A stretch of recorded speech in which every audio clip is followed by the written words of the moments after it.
Hi, you guys. Welcome to my live today.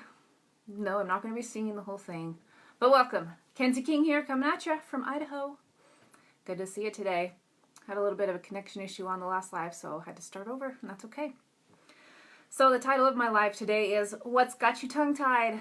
Now, we may be thinking about tongue-tied when talking to an attractive person that you want to talk to, or somebody who you're maybe starstruck by, we might get tongue-tied in that sense and trip over our words, but that's not what I'm talking about today. Today I want to talk about an actual tongue tie in your mouth. It's a real thing, a real ailment. Now, when I had my daughter, we were breastfeeding and she wasn't gaining weight. So I took her, hi Ashley, hi sis. So I took her to the doctor and he said, well, she's not gaining weight. You may want to put her on formula. So I did for her health. I wasn't really interested in doing formula, but I felt that I better. Well, I ended up going to a breastfeeding support group basically in my town. It was La Leche League where women can go and keep going. There we go. We keep losing connection. So when someone is tongue-tied, there's different ways it can be, but this thing underneath your tongue, that little flap of skin under there that connects your tongue to the bottom of your mouth, when you're tongue-tied, it's too short.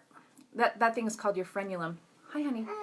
And it can be too short. Oh, thank you. Hi, John. We have a guest speaker. She just brought me some artwork. So, okay, I'm gonna hurry. I'm gonna do my live. Okay. Just have to try first. Thank you.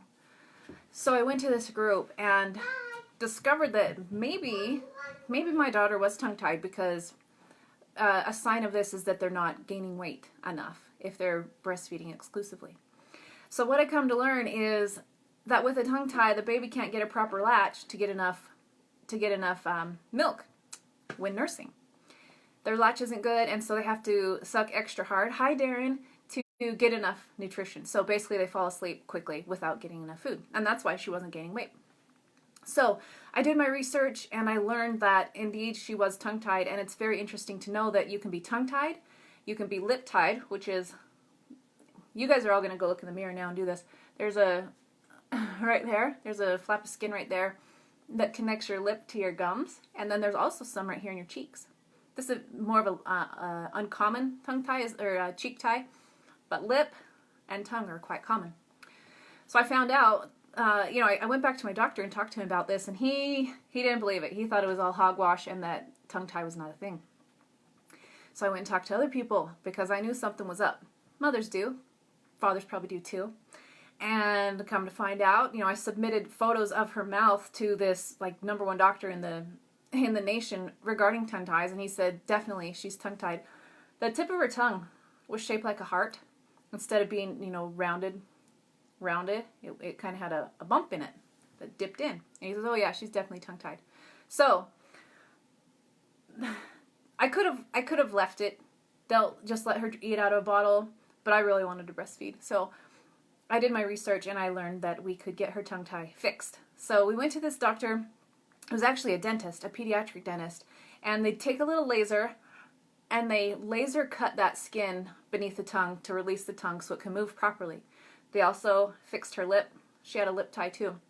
So her lip was too attached to her gums and she couldn't properly latch on for breastfeeding. So after we got that done, it was like a world of difference. It was a world of difference. My doctor initially had said that perhaps I just wasn't producing enough milk and that's why she wasn't growing. But once we got that tongue and lip tie fixed, it was a whole different story. She was nursing, she was growing, and it was great. So, mothers, if you have a baby that may not be thriving like you think they should with growth and that type of thing, look into tongue tie. If your doctor says it's, poo-poo's your idea, do a little bit of research on your own, because it really changed our, the way I was able to nurse her like I wanted to. We did feed her formula as well, but the nursing was what we wanted to do.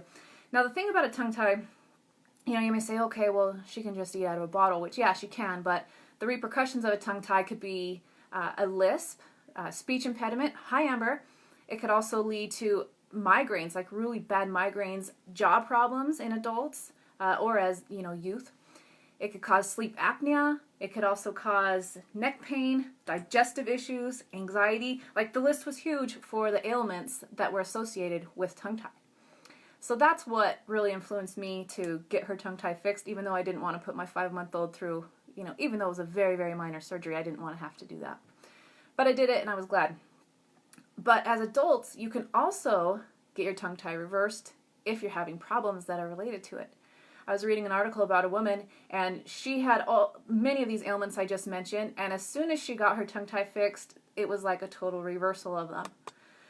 So that was pretty cool. That was very cool to know that there's, a way to fix these things.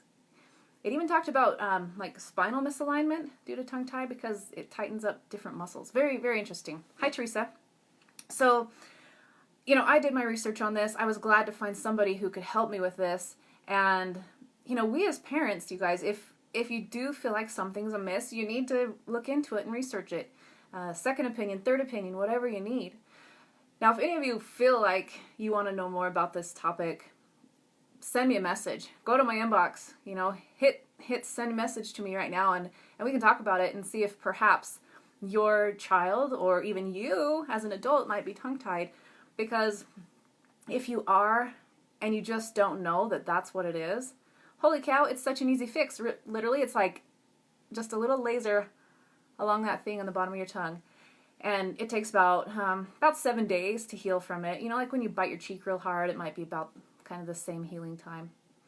But please reach out to me because I was kind of distraught about this whole thing. And if I had known earlier that this could have been an issue that I should investigate, I would have.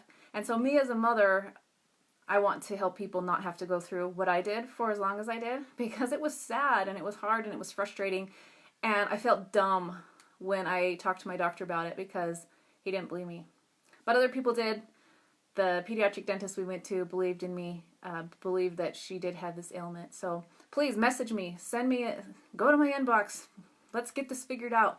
Even if it's not what you have, maybe we can, I'm no doctor by, obviously, but perhaps I may have, a few answers that might help you in this regard for any ailment you or your child might have.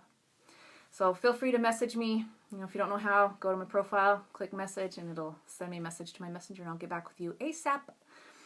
No need to suffer if you don't have to. All right, you guys, I hope everyone's doing well. I hope this was helpful to somebody because I wish I'd seen it when my daughter was a week old versus, 5 months old.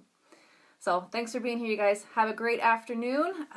It's raining here, which is kind of different instead of snow. But you guys have a great afternoon, and I look forward to talking to any and all of you who are interested in learning a little bit more about tongue-tied and how to fix it and make your quality of life for yourself or your child better. All right, talk to you later. Goodbye.